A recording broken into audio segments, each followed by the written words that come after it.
다니엘 기도회 때 어떤 그 의사분이 나와서 간증했을 때 기억나십니까? 그 의사분이 미국으로 가난하고 힘들었는데 공부를 잘해서 미국으로 갔어요.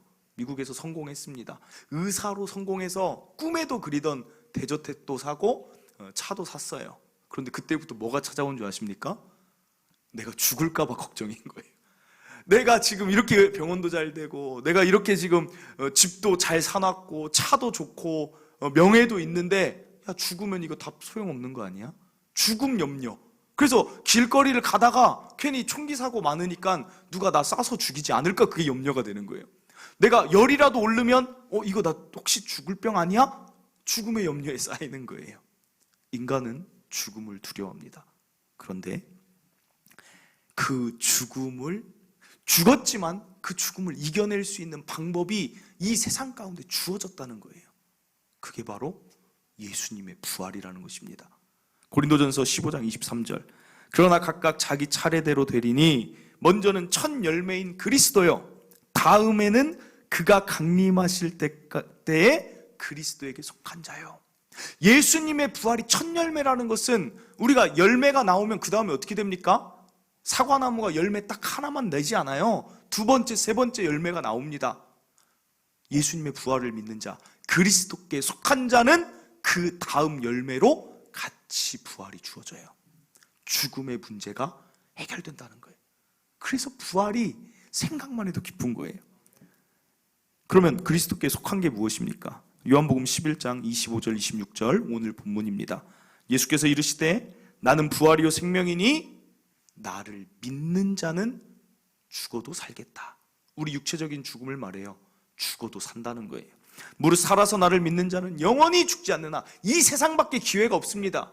이 세상에서 예수 믿는 자만이 영원히 죽지 않는 것입니다. 다시 좀 더 풀어서 설명해 드릴게요.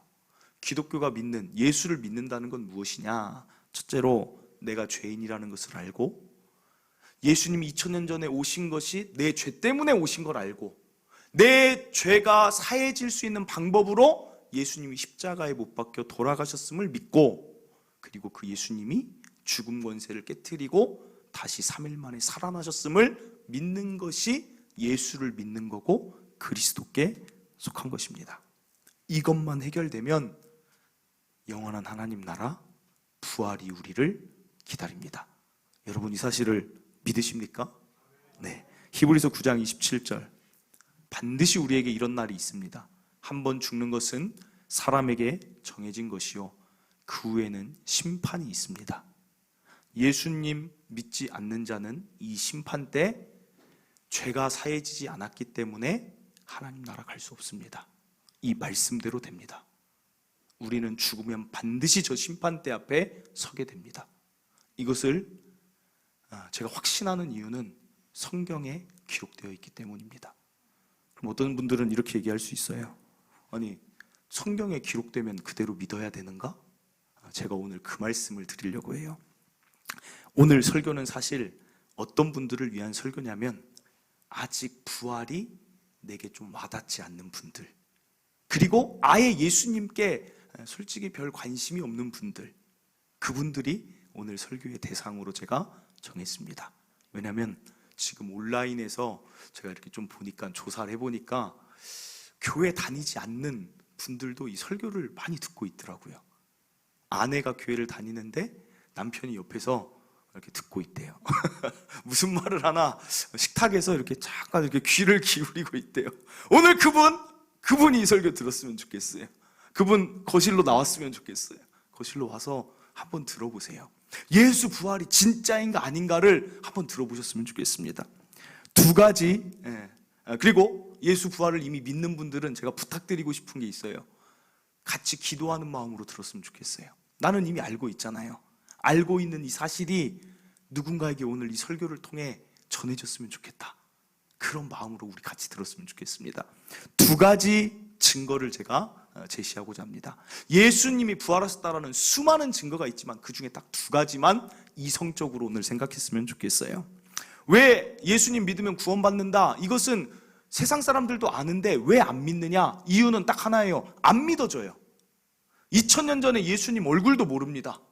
그리고 기독교가 어떤 사람도 이렇게 말합니다. 왜 한국인이 이스라엘의 사막 신을 믿어야 되냐? 뭐 이렇게 말하는 사람도 있어요. 나랑 별 관계가 없이 느껴진다라는 거예요. 그게 예수님을 안 믿게 되는 가장 큰 이유일 것입니다. 그런데 이것을 한번 생각해 봤으면 좋겠어요. 첫 번째, 예수님의 부활, 기독교, 교회, 이 모든 것에 관심을 가져야 되는 이유는 이 성경 때문에 그래요. 성경. 이게 무슨 말일까? 제가 아까 성경이 말하면 믿어야 된다고 했어요. 제가 죽어보지도 않았는데 죽음 뒤에 심판이 있다는 것을 어떻게 이렇게 확신하면서 제가 증거합니까? 부활, 저 해보지도 않았는데 어떻게 이렇게 확실히 증거합니까? 저의 모든 말씀의 근원, 이렇게 확실하게 선포할 수 있는 모든 근원은 이 성경 때문에 그래요. 여러분, 이 성경이 몇 년에 걸쳐서 쓰여졌는지 여러분 아십니까? 뭐 생각해 보신 적 없을 수도 있어요. 한 500년 이상은 됐겠다. 한 800년 이상 됐겠다. 제가 말씀드릴게요. 이 성경이 창세기부터 요한계시록까지 그 시대가 쭉 합치면 약 1200년이에요. 1200년. 몇 명의 저자가 이 성경을 썼을까요? 네, 약 40명입니다. 40명의 저자가 1200년 동안 각각의 시대 때 쓴 것을 66권으로 만들어낸 게 성경책이에요. 이런 책이 있을 수 있습니까? 어떤 사람들이 이렇게 얘기를 해요. 누군가 그냥 잘 이야기 되게끔 짜집기를 했겠다. 그럼 제가 이렇게 예를 들어볼게요. 우리나라 예로 들면 신라 시대 때 어떤 사람이 결혼에 대한 주제로 책을 쓰려고 한다고 신라 시대 때 결혼 풍습에 대한 책 하나를 가져오고, 고려 시대 때 책 한 권 가져오고, 조선 시대 거, 일제 강점기 시대, 그리고 오늘날 책을 가져와서 한 5-6권 짜깁기 하면 과연 그 결혼이라는 주제가 통일성이 있겠습니까? 너무나 상식적인 답변이 나올 거예요. 통일성이 있을 리가 없죠.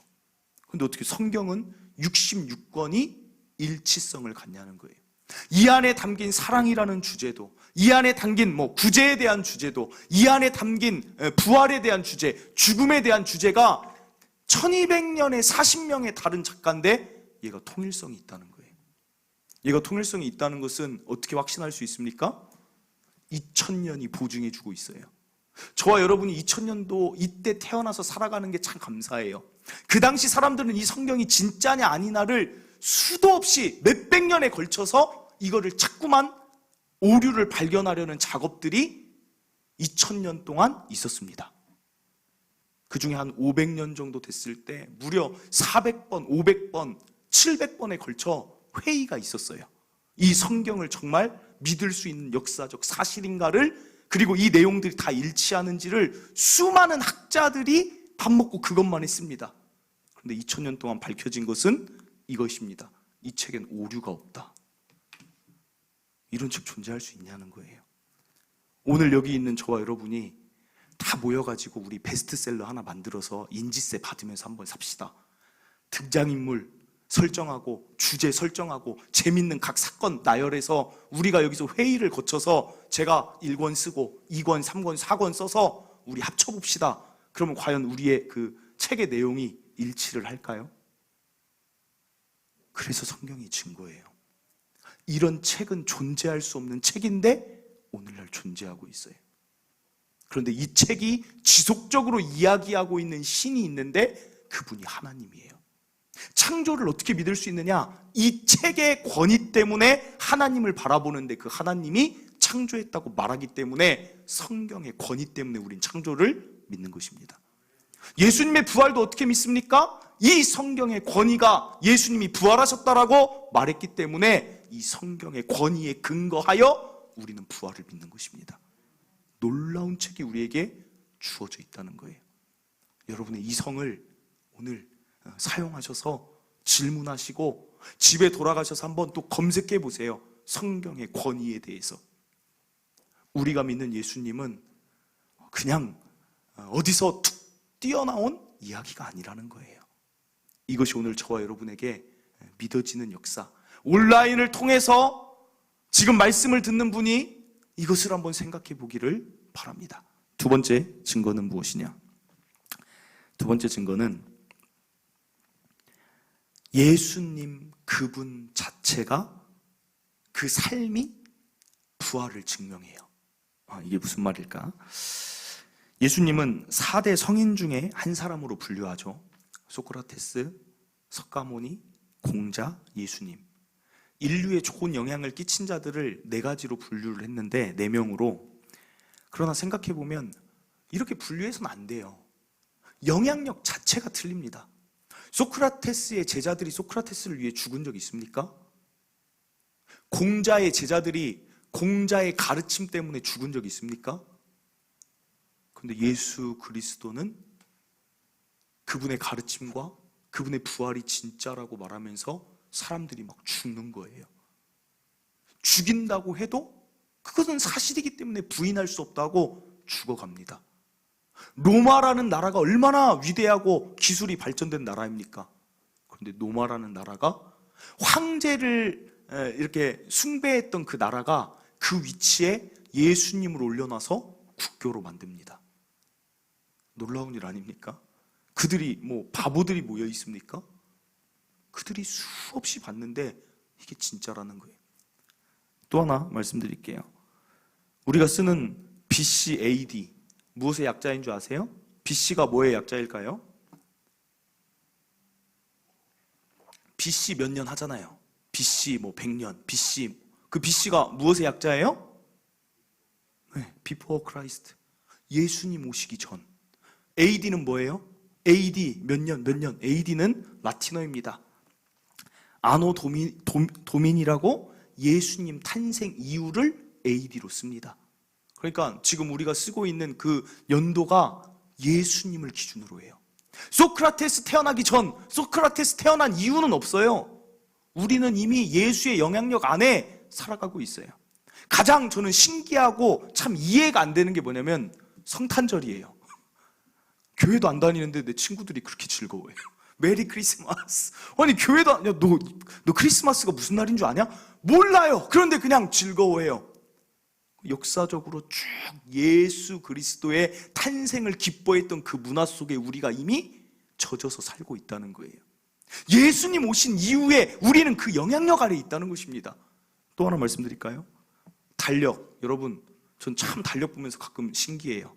달력 보면 일요일이 빨간색이에요. 그 누가 빨간색으로 칠했습니까? 일요일은 예수님이 부활하신 날이에요. 그날만 빨간색으로 누가 칠해놨어요. 뭔가의 의미가 있지 않습니까? 우리 빨간색 언제 씁니까? 빨간색으로 언제 동그라미 합니까? 중요한 날은 빨간색으로 체크를 해놓는데 어떻게 예수님 태어난 그날은 빨간색으로 동그라미가 된 것처럼 인쇄를 모든 나라에서 하냐는 거예요. 어떻게 예수를 부인할 수 있겠어요? 그러나 이제 성경 안에서 예수님을 우리가 믿을 수 있는 증거를 한번 바라보도록 하겠습니다. 예수님을 왜 사람들이 집중하고 관심을 갖느냐? 그 이유는 예수님이 항상 논란의 이슈가 되는 이유는 예수님의 삶이 참으로 독특하고 신비로운 분이기 때문에 그래요. 구약은 예수님에 대해서 각 작가들이 예언을 많이 해놨어요. 예수님이 너희를 구원할, 인류를 구원할 메시아가 올 텐데 그분은 이런 특징이 있을 것이다를 미리 기록을 해서 우리가 그걸 알아보게 했습니다. 첫 번째 증거가 미가라는 성경의 작가가 이렇게 기록해놨어요. 베들레헴 에브라다야, 너는 유다 족속 중에 작을지라도 이스라엘 다스릴 자가 내게서 내게로 나올 것이라. 그의 근본은 상고에 영원에 있느니라. 예수님은 반드시 베들레헴에서 태어났어야 됩니다. 오늘 부활하신 예수님 어디서 태어났습니까? 베들레헴에서 태어났어요. 그러면 그거 하나 맞을 수도 있는 거지 할 수 있는데 이사야 7장 14절에 가면 이런 말씀이 있습니다. 그러므로 주께서 친히 징조를 너희에게 주실 것이라. 보라, 처녀가 잉태하여 아들을 낳을 것이요 그의 이름은 임마누엘이라 하리라. 예수님의 어머니 마리아가 처녀로 잉태해야 그자가 메시아예요. 그런데 마리아가 그때 결혼할 때가 한 16살 정도 돼요. 요셉이라는 남편 약혼자가 있는데 그 당시에는 처녀가 임신하면 돌에 맞아 죽을 수 있습니다. 마리아가 자기가 메시아 그 부모 되고 싶어서 처녀인데 나 임신했습니다. 16살 소녀가 그렇게 하고 다닐 수 있습니까? 마리아가 요셉에게 말을 해요. 내가 처녀인데 임신했다. 그게 성경에 기록되어 있어요. 어떻게 이 두 가지가 맞을 수 있어요? 여기서 끝이 아닙니다. 신명기 21장 23절에 메시아는 이렇게 된다라고 나와요. 제 마지막만 볼게요. 나무에 달린 자는 하나님께 저주를 받았음이라 해서 메시아, 너희를 구원할 메시아는 십자가 나무에 달려 저주받은 자가 될 것이다. 어떤 바보 같은 메시아가 나 십자가에 달리는 것을 이루고 싶겠습니까? 그런데 십자가에 달리잖아요. 그것이 끝일까요? 시편 22편 1절입니다. 다윗이 예언을 했습니다.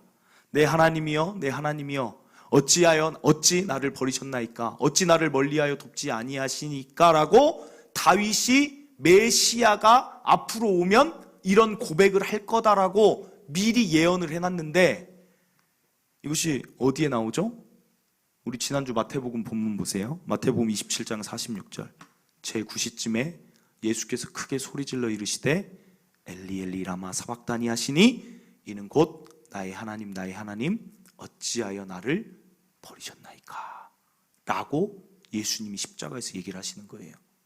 구약에서 베들레헴에 태어나고 어머니가 처녀인데 임신하고 나무에 달리는 자가 내 하나님 어찌하여 나를 버리시나이까? 라고 얘기할 건데 예수님한테 그 네 가지가 이미 다 이루어지고 있는 거예요.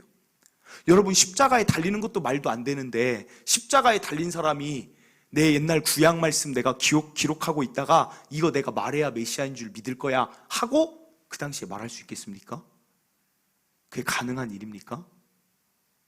여기서 끝이 아니에요. 더 봅니다. 시편 22편 18절. 아까 다윗의 예언시입니다.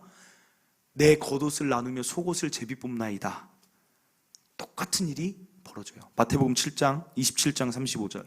그들이 예수를 십자가에 못 박은 후에 예수님의 옷을 제비 뽑아 나누는 똑같은 구약에서 예언된 일을 똑같이 예수님의 그 십자가 앞에서 하고 있습니다. 여기서 끝이 아닙니다.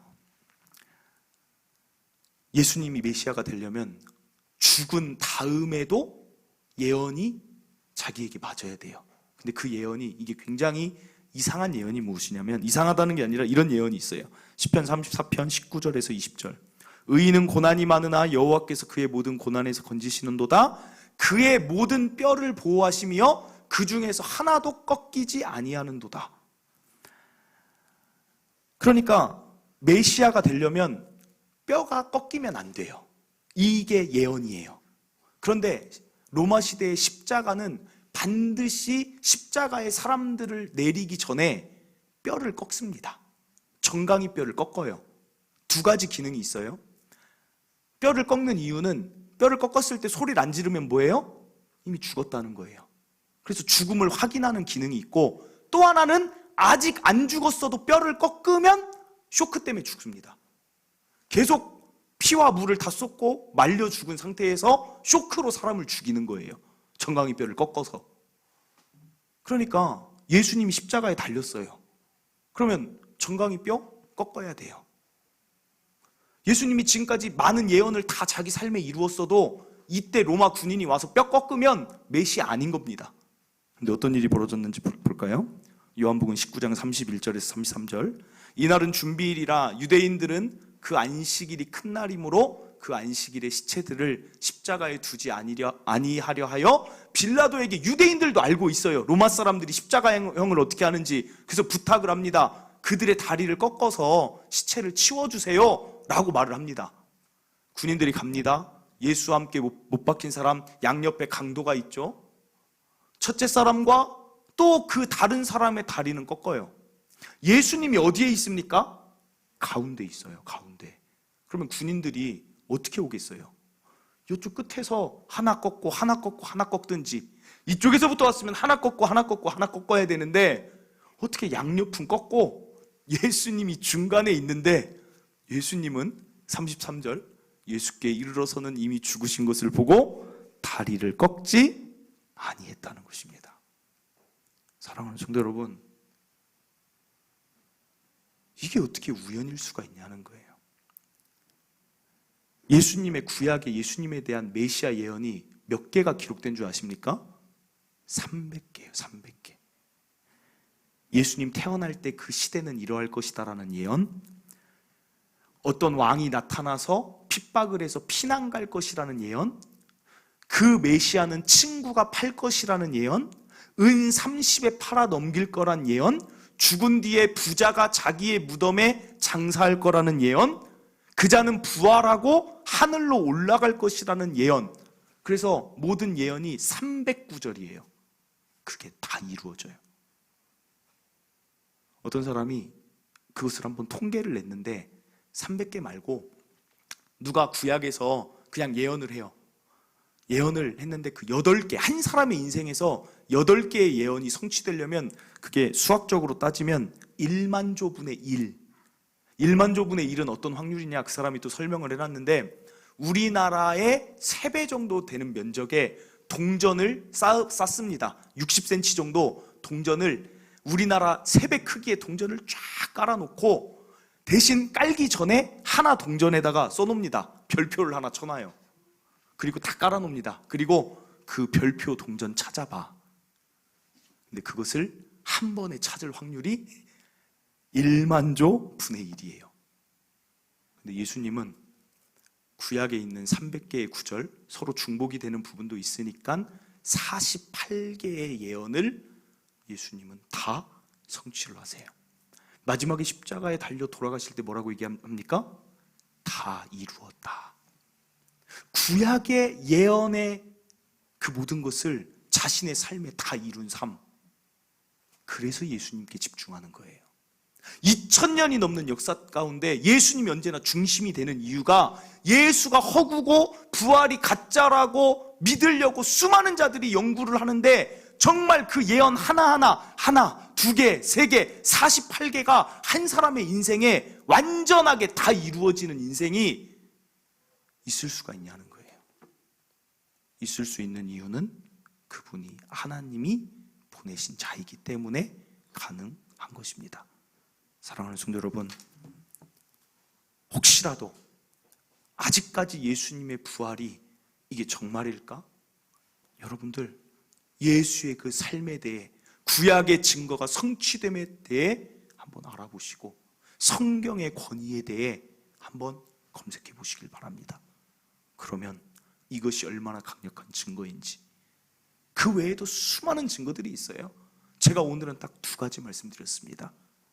이성적으로 생각해 보시고 예수의 부활을 믿는 자가 되기를 바랍니다. 말씀을 맺습니다.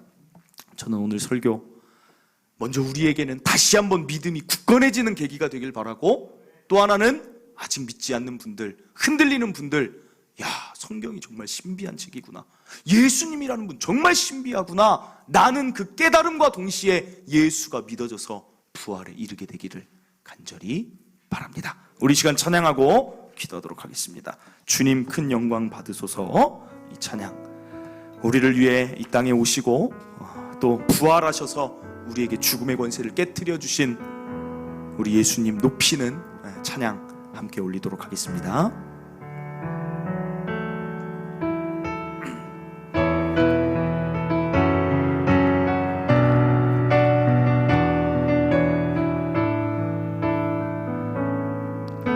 주님 큰 영광 받으소서. 홀로 찬양 받으소서. 모든 이름 위에 뛰어난 그 이름, 온 땅과 하늘이 다 찬양해. 겸손하게 우리 무릎 꿇고 주 이름 앞에 영광 돌리세. 모두 절하세. 독생자 예수 주님께 찬양 드리리. 모든 영광과 존귀와 능력 받으소서. 받으소서. 존귀와 능력 받으소서 받으소서. 그리스도 살아계신 하나님 모든 영광과 존귀와 능력 받으소서.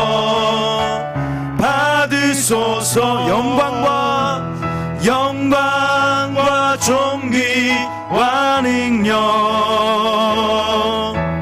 받으소서. 주님 받으소서. 그리스도 살아계신 하나님. 아멘. 우리 예수님의 이름은 모든 이름 위에 뛰어나신 이름입니다. 그 이유가 무엇입니까? 그 이름, 예수의 이름이 우리를 죽음에서 부활로 이끌기 때문입니다. 그래서 우리는 그분 앞에 엎드리는 것이고 그분을 찬양하는 것입니다. 저 여러분, 예수를 믿었기 때문에 사실 이 땅에서의 삶이 우리는 다가 아니라는 거예요. 고통도 없고 아픔도 없고 근심도 없는 그 아름다운 나라, 예수 믿었다는 이유 하나만으로 심판에서 우리는 하나님 나라로 올라간다는 것입니다. 얼마나 감사합니까? 어떻게 우리에게 이런 영광스러운 사실을 알게 하고 듣게 하고 믿게 하십니까? 이 부활의 감사와 감격이 우리의 삶에 가득하길 바라고, 또 아까도 이야기했지만 이렇게 명백한 증거들이 있어요. 성경이란 책을 가만히 들여다보고 생각을 해도 있을 수 없는 증거가 있고, 예수의 삶을 생각만 해봐도 예수님은 진짜인데 이런 사람이 있을 수가 없는데 왜 그것을 알지 못할까? 제자들의 그 죽음만 봐도, 유대교, 철저히 율법 가운데 있던 유대교가 안식일이 아닌 주일을 예배드리는 걸 보면 그 모든 것이 증거인데, 오늘 여러분 생각나는 자들이 있으면 좋겠습니다. 아직 이 부활을 알지 못하는 자들 있거든. 하나님 그들도 부활을 알게 하여 주시옵소서. 그게 부활의 증인이 또 기도해야 될 일인 줄 믿습니다. 우리 오늘 두 가지 기도, 감사의 기도와 아직 부활을 모르는 자들 부활에 우리가 알고 있는 지식 주시옵소서, 믿음 주시옵소서. 우리 간절히 기도할 때 하나님이 일하실 줄 믿습니다. 주여 한번 치고 기도하도록 하겠습니다. 주여